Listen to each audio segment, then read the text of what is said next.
Hello everyone. मेरा नाम सार्थक उमराव है और मैं आईटी खड़गपुर का स्टूडेंट हूँ। मैं आज से आप लोगों के लिए मैथमेटिक्स का प्लेलिस्ट बनाने जा रहा हूँ एनसीटी 2026 के लिए। तो सबसे पहले हम लोग चैप्टर वन से शुरू करेंगे। चैप्टर वन में क्या है? चैप्टर वन का नाम है रिलेशंस एंड फंक्शंस। बेसिकली इसमें हम लोग रिलेशंस और फंक्शंस के बारे में पढ़ेंगे, जो आप लोगों ने थोड़ा क्लास 11 में भी पढ़ा होगा।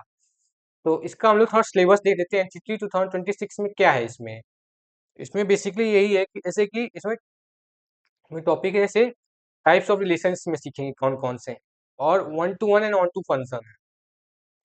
तो इस वीडियो को शुरू करेंगे। इस चैप्टर को शुरू करने से पहले हम लोग थोड़ा सा क्लास 11 का भी रिवीजन करने वाले हैं। क्लास 11 में कुछ जो टॉपिक्स जो इस चैप्टर से रिलेटेड है उसका। तो सबसे पहले हम लोग शुरू करेंगे सेट और उसका रिप्रेजेंटेशन कैसे करते हैं।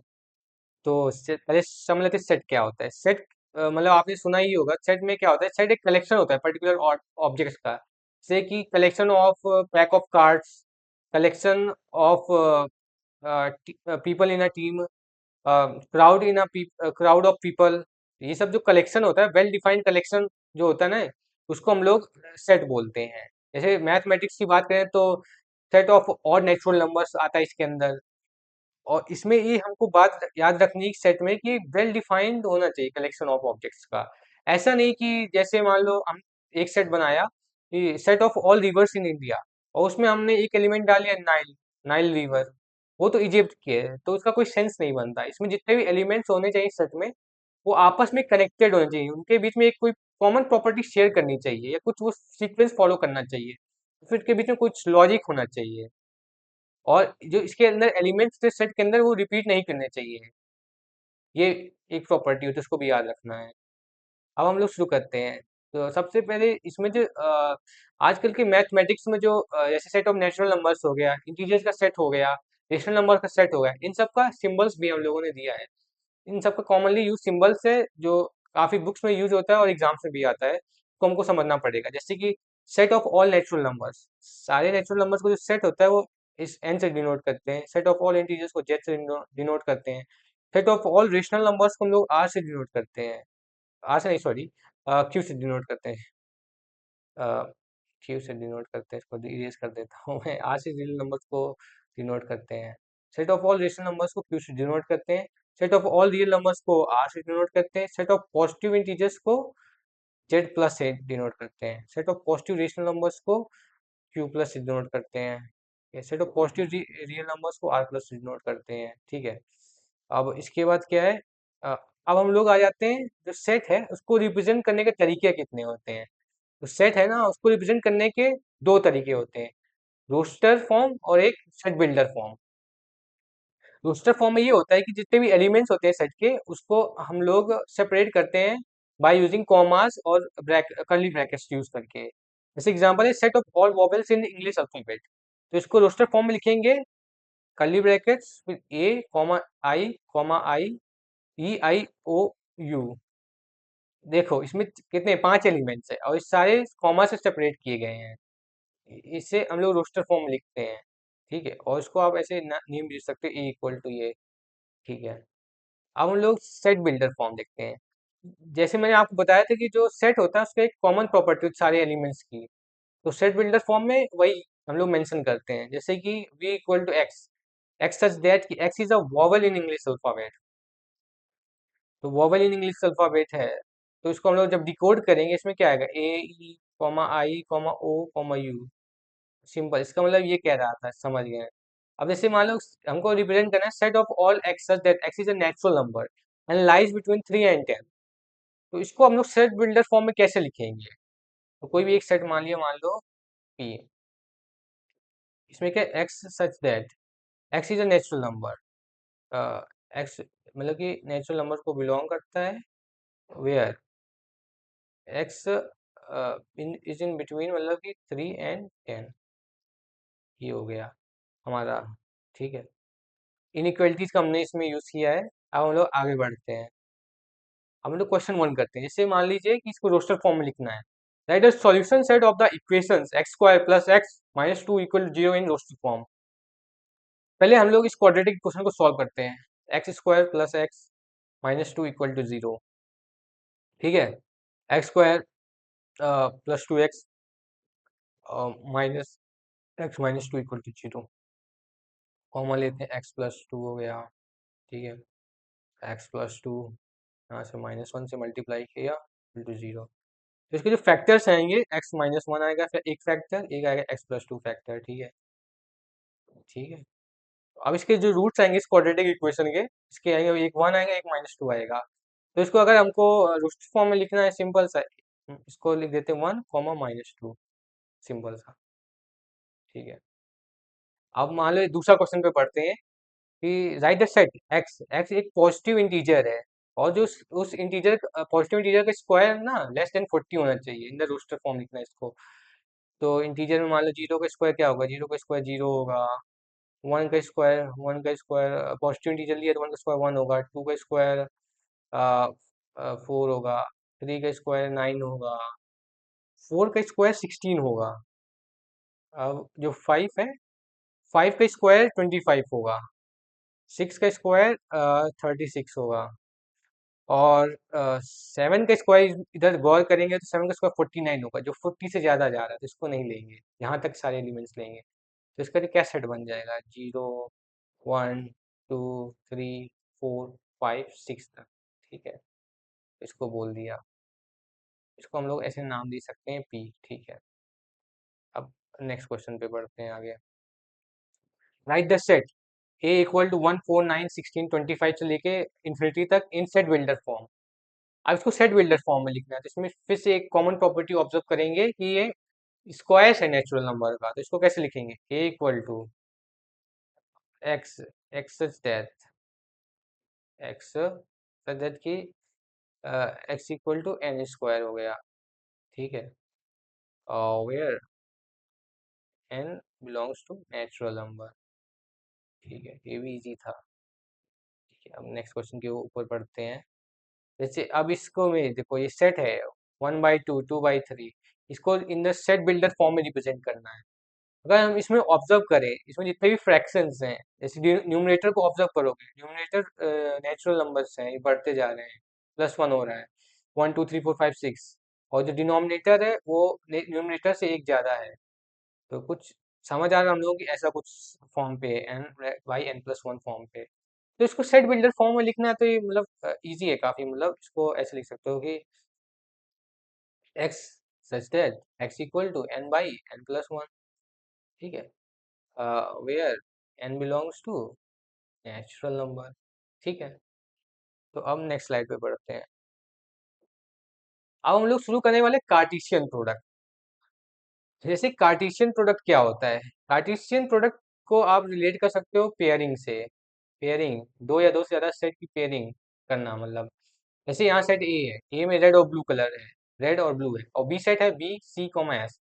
बी को मान लो आपको बैग है, सी क्या है, सी आपका कोट है, एस है आपका शर्ट, और ये कलर है रेड ब्लू। तो इस तरह के कितने पेयरिंग्स हो सकते हैं, डिफरेंट की पेयरिंग्स, तो इसी को कार्टेशियन प्रोडक्ट बोलते हैं। तो आपको एक बार दिखा देता हूँ, तो इसमें क्या हो सकता है कि एक रेड का बी के साथ पेयरिंग हो सकता है, एक हो सकता है कि आपका रेड का सी के साथ पेयरिंग हो जाए, एक रेड का आपका एस के साथ, मतलब सॉरी, छोटा सा ऐड करता हूँ, ठीक है। एक हो जाएगा आपका रेड का हो जाएगा आपका एस के साथ पेयरिंग, ठीक है। और एक हो जाएगा आपका, अब ब्लू से शुरू करते हैं, ब्लू का हो जाएगा वी के साथ पेयरिंग, ब्लू का हो जाएगा एक सी के साथ पेयरिंग, एक हो जाएगा ब्लू का हो जाएगा एस के साथ पेयरिंग, ठीक है। इसमें कितने बने, 6 बने। इसमें क्या 6 पेयरिंग्स के बने, तो इसमें जो होता है, जैसे नीचे देख रहे हो पी क्रॉस क्यू होता है इसका रिप्रेजेंटेशन कार्टेशियन प्रोडक्ट का, इधर हो जाएगा ए क्रॉस बी। तो इसमें 6 पेयरिंग्स बने, तो इसी को मतलब बोलते हैं कार्टेशियन प्रोडक्ट। दो सेट का, 3 सेट का होगा तो इसको कार्टेशियन प्रोडक्ट में मतलब ऑर्डर ट्रिपलेट्स आ जाएंगे, इसको इनके जितने भी एलिमेंट सबको ऑर्डर पेयर्स बोलते हैं, ठीक है। अब नेक्स्ट स्लाइड में बढ़ते हैं, ठीक है। इसमें क्या आ गया कि जो कार्टेशियन प्रोडक्ट की प्रॉपर्टीज देख लेते हैं। कार्टेशियन प्रोडक्ट क्या होता है, मतलब इसमें जितने भी ऑर्डर पेयर्स हो जाएंगे, दो ऑर्डर पेयर्स इक्वल है एक दूसरे पे, इक्वल तभी होंगे जब इनका करस्पॉन्डिंग फर्स्ट एलिमेंट इक्वल होगा, और जो करस्पॉन्डिंग सेकेंड एलिमेंट है दोनों ऑर्डर पेयर्स में इक्वल होंगे, तब इक्वल होता है।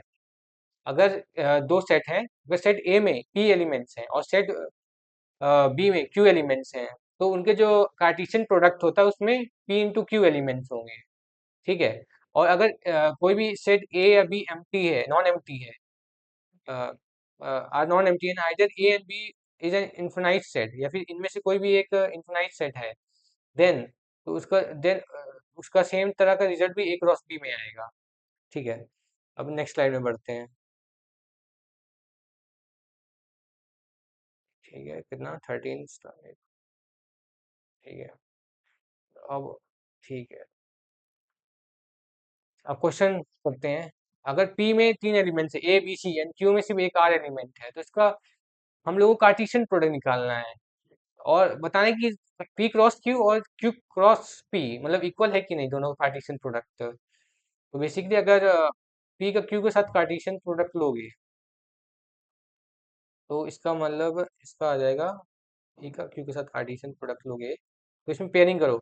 ए का आर के साथ पेयरिंग होगा, एक होगा बी का भी आर के साथ पेयरिंग होगा, एक होगा सी का भी आर के साथ पेयरिंग होगा। अब क्यू का पी के साथ पेयरिंग करती है, मतलब Cartesian product of Q with P. तो इसका आ जाएगा कि आर कॉमा ए आ जाएगा, आर कॉमा बी आ जाएगा, आर कॉमा सी आ जाएगा। ठीक है। क्या ये दोनों इक्वल हैं? तो मैंने बोला इक्वल तब होंगे जब इनके ऑर्डर पेयर्स का फर्स्ट एलिमेंट और सेकंड एलिमेंट बराबर होगा। इसमें आप देख रहे हो इसका जो फर्स्ट एलिमेंट और सेकंड एलिमेंट बराबर नहीं है, दोनों अलग है। तो इसलिए हम लोग बोल सकते हैं कि पी का क्यू के साथ Cartesian product is not equal to Q का कार्टेशियन प्रोडक्ट पी के साथ। तो ये स्टेटमेंट पूरी फॉल्स थी, मतलब क्वेश्चन में जो पूछ रहा था। तो अब 15th स्लाइड में आते हैं। अब हमारे पास मान लो दो तीन सेट हैं, set A, set B, set C. First question पूछ रहा है का मतलब कि अगर बी इंटरसेक्शन सी करे, बी का सी के साथ इंटरसेक्शन करे और उसका कार्टेशियन प्रोडक्ट लें ए के साथ, तो उसका क्या आंसर आएगा? सबसे पहले बी इंटरसेक्शन सी लेते हैं। बी इंटरसेक्शन सी में सबसे पहले आएगा कि इनमें से कॉमन एलिमेंट क्या है बी और सी में। बी और सी में आई थिंक फोर दिख रहा है मुझे कॉमन एलिमेंट। ठीक है, तो बी इंटरसेक्शन सी में से फोर आ गया। और ए क्या है, ए एलिमेंट में क्या है, 1 2 3 है, तो इसका सिंपल सा ए क्रॉस बी इंटरसेक्शन सी में कितने एलिमेंट्स आएंगे, तो पेयरिंग करते हैं। एक आ जाएगा ऑर्डर पे 1 4, एक आ जाएगा 2 4, एक आ जाएगा 3 4। ये तीन आ गए ऑर्डर पे, तो यही आंसर होगा इसका। ठीक है। तो उसके बाद आते हैं क्वेश्चन। ठीक है, उसका सेकंड पार्ट है कि ए का बी के साथ कार्टेशियन प्रोडक्ट इंटरसेक्शन ए का सी के साथ कार्टेशियन प्रोडक्ट। तो इसका देखते हैं। ए का बी के साथ अगर देखोगे कार्टेशियन प्रोडक्ट लोगे, 1 2 3 3 4। ठीक है, मतलब कि ए बी में क्या था, 1 2 3। ए बार लिख लेते हैं, ए में कौन कौन से एलिमेंट्स हैं?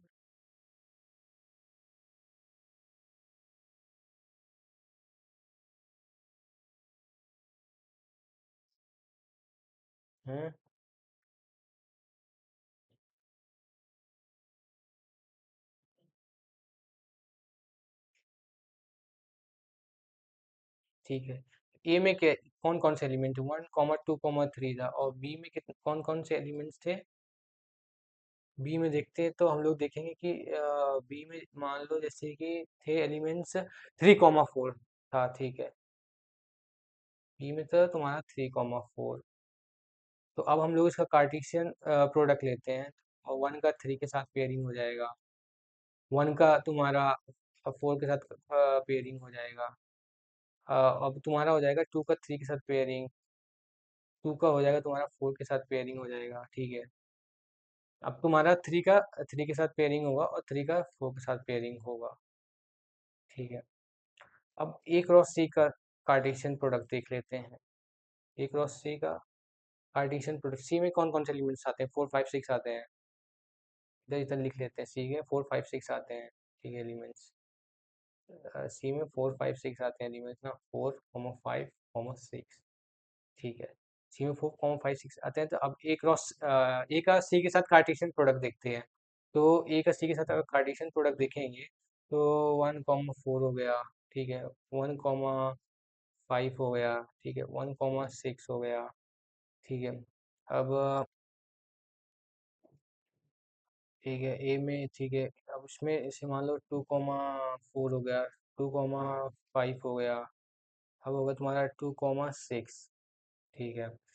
अब 3,4 हो गया, और 3,5 हो जाएगा, 3,6 हो जाएगा। इसमें अब तुम्हें इनका इंटरसेक्शन लेना है, इसमें कौन कौन से कॉमन एलिमेंट्स हैं। आई थिंक कॉमन जो एलिमेंट्स होंगे इसमें हो जाएंगे 1,3 1,4। ठीक है, तो 1,4 आपको कॉमन एलिमेंट हो गया। 1,5 नहीं मिलेगा, ठीक है, 1,6 नहीं मिलेगा। अब टू में देखते हैं, 2,4 होगा इसमें कॉमन एलिमेंट, ठीक है। और एक और कॉमन एलिमेंट आ जाएगा, तो 3,4 हो गया। तो इसका आंसर क्या हो जाएगा, 1,4, 2,4 और 3,4। ठीक है। हम नेक्स्ट क्वेश्चन देखते हैं। But if R is a set of all real numbers, what do the Cartesian products of R cross R और R cross R represent? तो अगर ये set of all real numbers है, R set of all real numbers है, तो Cartesian product R cross R का क्या दिखाएगा। आर क्रॉस आर का जो कार्टेशियन प्रोडक्ट है ना, उसमें ये सब ये दिखाएगा कि X is all points in the plane, in the two dimensional plane. X is मतलब कि ऑल पॉइंट्स होता है, all points in two dimensional plane. ठीक है,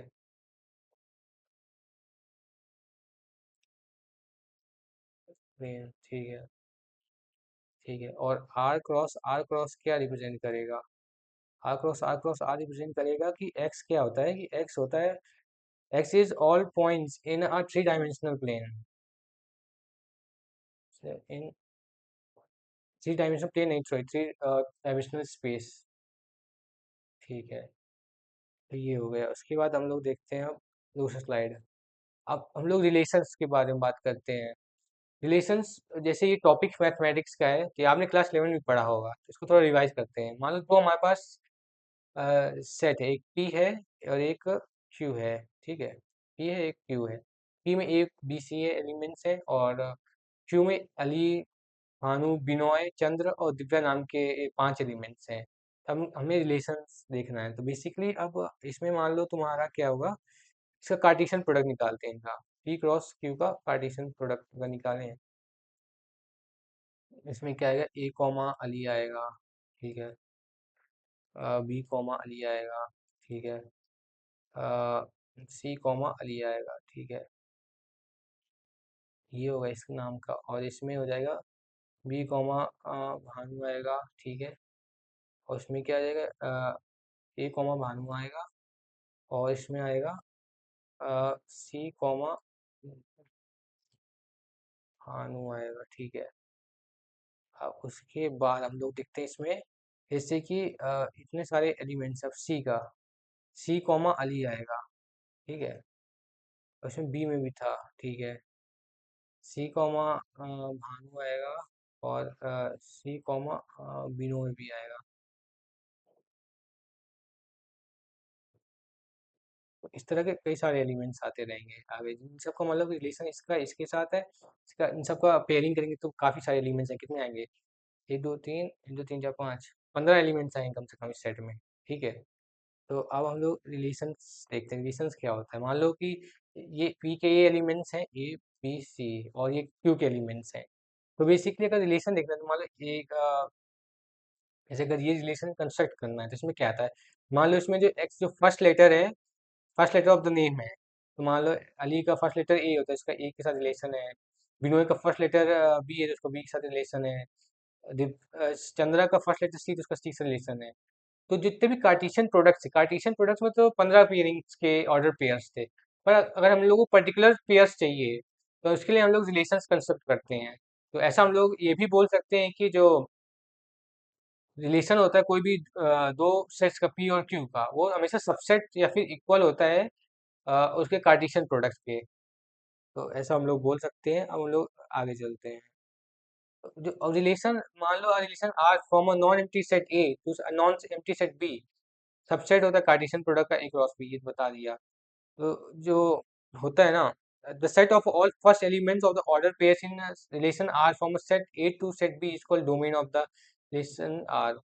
जो फर्स्ट एलिमेंट्स होते हैं ऑर्डर पेयर की किसी भी रिलेशन में, अगर कोई भी जो फर्स्ट एलिमेंट होता है, तो मान लो 2,3 है और 4,5 है, तो इसमें जो मान लो 2 और जो 4 है, जो फर्स्ट एलिमेंट है इस रिलेशन के, इनको डोमेन बोलेंगे। Domain of the relation R. अब आगे बढ़ते हैं। सेट ऑफ द सारे second elements in relation R from set A to set B, इसको हम लोग रेंज बोलते हैं। रेंज। काफी लोग कंफ्यूज होते हैं रेंज में और को डोमेन में। इसमें सिंपल सा है, अगर कोई रिलेशन है तो जो ऑर्डर पेयर्स के सेकंड एलिमेंट्स है उनका जितना भी सेट बन जाता है उसको हम लोग रेंज बोलते हैं। अब हम लोग जैसे कि अब हम्म, अब जैसे कि को डोमेन का देखना है क्या होता है। तो इसके लिए फिर ठीक है, रेंज होगा सेकेंड एलिमेंट्स का। और जो जितने भी सेट बी के जितने भी एलिमेंट्स होते हैं उसको हम लोग, सेट बी को पूरे को ही हम लोग कोडोमेन बोलते हैं। अब मान लो सेट ए से set let's A equal to 1 2 and B equal to find number of relation from A to B. तो दो सेट हैं ए और बी, उसमें कितने रिलेशंस बन सकते हैं, टोटल नंबर ऑफ कितने रिलेशंस बन सकते हैं। अब इनका हम लोग मान लो क्रॉस प्रोडक्ट निकाल लिया। एक क्रॉस प्रोडक्ट नहीं, सॉरी, वो कार्टेशियन प्रोडक्ट, एक क्रॉस बी हो गया, पेयरिंग किया। 1 का 3 के साथ, 1 का 4 के साथ, ठीक है। और 2 का 3 के साथ हो गया और 2 का 4 के साथ पेयरिंग भी हो गया, ठीक है। ठीक है, ए क्रॉस बी हो गया। अब इसमें नंबर, ये जो सेट है इसमें नंबर ऑफ सबसेट क्या होंगे। अ, अब रिलेशंस के इसके सबसेट्स होते हैं, relations partition product, okay. Number of इसके रिलेशंस होंगे 2 की पावर n, मतलब कि जितने एलिमेंट्स होते हैं। इसमें कितने, 4 एलिमेंट हैं तो इसका 2 की पावर 4 होगा। तो 16, मतलब कि 16 तरह के रिलेशंस बना सकते हैं, मतलब के सबसेट्स बनेंगे, जितने सबसेट्स बनेंगे उतने नंबर ऑफ रिलेशंस बनेंगे टोटल। तो यही बात इधर लिखी है। तो टोटल नंबर ऑफ, मतलब कि रिलेशंस हो जो डिफाइन हो सकते हैं सेट और सेट बी में। और the number of possible subsets of A cross B. Number of element A में पी है और बी में क्यू है, तो फिर नंबर ऑफ एलिमेंट्स क्या होगा, उनके कार्टेशियन प्रोडक्ट में पी इंटू क्यू होगा, तो टोटल नंबर ऑफ रिलेशंस होंगे 2 की पावर पी क्यू, ठीक है। अब हम लोग क्वेश्चन में आते हैं। लेट ए इक्वल टू 1 2 3 4, 3 से 14 तक, define relation R from A to A by R X comma Y 3x minus Y equal to 0। यहाँ पे एक्स और वाई सेट ए से बिलोंग करते हैं, तो इसका डोमेन हमें लिखना है, को डोमेन और रेंज लिखना है, ठीक है। तो इसका वो लिखेंगे।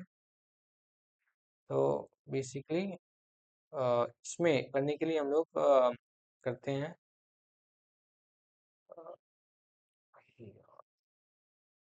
अच्छा इसका हम लोग स्टॉप, हम पॉज कर देते हैं।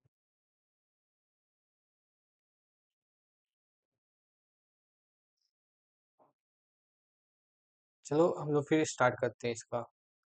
तो बेसिकली जैसे कि क्वेश्चन है कि लेट ए इक्वल टू 1 2 3 4 से 14 तक, define relation R from A to A. तो 3x - 5 को सेटिस्फाई करना चाहिए, इसमें x और y दोनों एलिमेंट्स ऐसे हैं। इसका डोमेन लिखना है, को डोमेन और रेंज लिखना है, ये 3 चीजें लिखनी है। तो सिंपल है। तो सबसे पहले हम लोग क्या, इसका जो आर है, इसका रिलेशन है ना, उसका जितने भी एलिमेंट्स हैं, जितने भी ऑर्डर पेयर्स उनको लिखते हैं। तो बेसिकली ये जो इक्वेशन है 3x - y = 0, इसमें कौन कौन से एलिमेंट सेटिस्फाई करेंगे। मान लो अगर x इक्वल टू 1 है तो y को 3 होना पड़ेगा तभी 0 होगा। अगर x इक्वल टू तुम्हारा है 2, तो y को कितना होना चाहिए, होना पड़ेगा 6 होना पड़ेगा। और x इक्वल टू 3 है तो y को होना पड़ेगा 3 3 9 है तो y को 9 होना पड़ेगा। अगर x इक्वल टू तुम्हारा 4 है तो y को होना पड़ेगा 12। अगर मान लो तुम्हारा x इक्वल टू 5 है तो y को होना पड़ेगा 15। जो इसके अंदर इसकी जो इसमें जो रेंज है वो कोडोमेन से बाहर जा रहा है एलिमेंट, तो इसके लिए ये नहीं होगा। तो इतने सारे एलिमेंट्स का ही मतलब बनेगा ऑर्डर पेयर। तो इसका हम लोग लिख सकते हैं क्या, 1 का 3 के साथ, 2 का 6 के साथ, 3 का 9 के साथ, 3 का 2 के साथ, ठीक है। 1 3, ठीक है। इसमें कौन कौन से बनेंगे, 1 3 बनेगा, 2 2 6 बनेगा आई थिंक। और 1 3, 2 6, 3 9, 3 9 और 4 12, ठीक है। यही रिलेशन बनेगा मतलब। ये सारे एलिमेंट्स हैं इस रिलेशन में, ठीक है। अब एक और लास्ट क्वेश्चन कर लेते हैं हम लोग।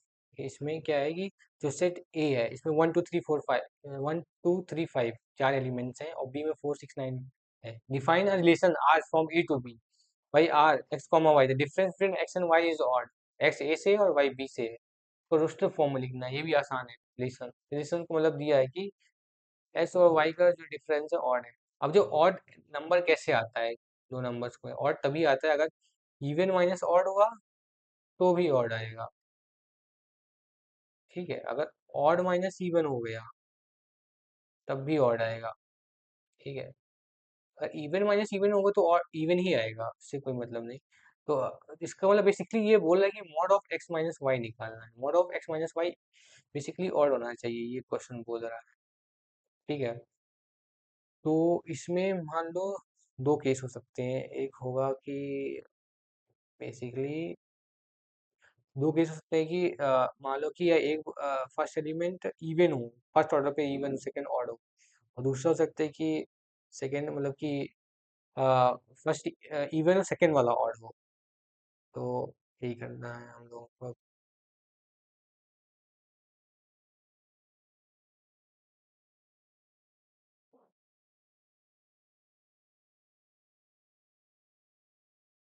तो इसमें जो अब देखते हैं कि इसमें जो इवन नंबर केस वन देखते हैं, इवन माइनस ऑड का। केस वन डालता हूँ, even case one, case one even minus odd का, ठीक है। अब इसमें सबसे पहले हम लोग ये एलिमेंट देखते हैं कि इसमें से जो इवन एलिमेंट आएगा, इवन ए में कितना इवन है, टू, और टू ही एक इवन एलिमेंट है। और बी में ऑड क्या है, बी सॉरी इवेंट्स में टू है फर्स्ट ए में, और ऑड बी में कितना है, बी में ऑड है सिर्फ 9। टू और 9 का एक बन जाएगा, 2 और 9 का एक पेयर बन जाएगा, ठीक है। अब दूसरा केस देखते हैं, इससे इम्पोर्टेंट है कि जब ऑड माइनस इवन हो, ऑड माइनस इवन हो ना, तो इसमें से अब जो ए के जो ऑड एलिमेंट्स हैं वो लिख लेते हैं, उनके बीच में पेयरिंग कर देंगे इवन के साथ। उनके ए के ऑड एलिमेंट्स कौन कौन से हैं, तुम्हारा 1 हो गया, 3 होगा, 5 हो गया। तो 1 3 5, और जो अब वो जो बी के इवन एलिमेंट्स हैं उनका सेट क्या हो जाएगा, जो बी के इवन एलिमेंट्स हैं उनका हो जाएगा 4 6। उसका 4 6 डाल दें। अब इनके बीच में हम लोग पेयरिंग कर देते हैं तो हमारा आ जाएगा, मतलब कि जितने भी ऑर्डर पेयर्स हैं। तो एक हो जाएगा इसका 1 4 के साथ, 1 6 के हो गया एक, 3 4 हो गया एक तुम्हारा, एक हो गया 3 6, एक हो गया 5 4, एक हो गया 5 6। तो कितने टोटल मतलब ऑर्डर पेयर्स बन जाएंगे, 1 2 3 4 5 6 7, इतने सारे एलिमेंट्स होंगे इस रिलेशन में। सो बेसिकली इतना तो हो गया हम लोगों का, हो गया 26, ठीक है, ठीक है। अब ये लेक्चर मैं ख़त्म करता हूँ। तो आज हम लोगों ने मतलब कि बेसिकली क्या देखा, सेट सेट का थोड़ा देखा, सेट का रिप्रेजेंटेशन देखा, रिलेशंस का देखा, रिलेशन की थ्योरी देखी, कार्टेशियन प्रोडक्ट देखा। अब हम लोग नेक्स्ट लेक्चर में क्या करेंगे, हम लोग नेक्स्ट लेक्चर में थोड़ा फंक्शन का देखेंगे, क्वेश्चंस थोड़ा देखेंगे, बेसिक बेसिक। और फिर उसके बाद हम लोग क्लास 12 को प्रॉपर शुरू करेंगे। उसके बाद हम लोग काफ़ी अच्छे अच्छे क्वेश्चन सॉल्व करेंगे, अच्छे लेवल के। अभी फर्स्ट लेक्चर मेरा फर्स्ट टाइम था, तो इसमें हम लोगों ने थोड़ा सिंपल क्वेश्चंस इंक्लूड किए कि सब लोग थोड़ा कनेक्टेड रहें और सबको सिंपल लगे। और नेक्स्ट लेक्चर से हम लोग अच्छे क्वेश्चंस इंक्लूड करना शुरू कर देंगे। तो बेसिकली अभी ठीक है, थैंक यू सब लोगों को ये पूरे लेक्चर देखने के लिए, अभी तक बने रहने के लिए। अब लोग हम लोग नेक्स्ट लेक्चर में मिलते हैं।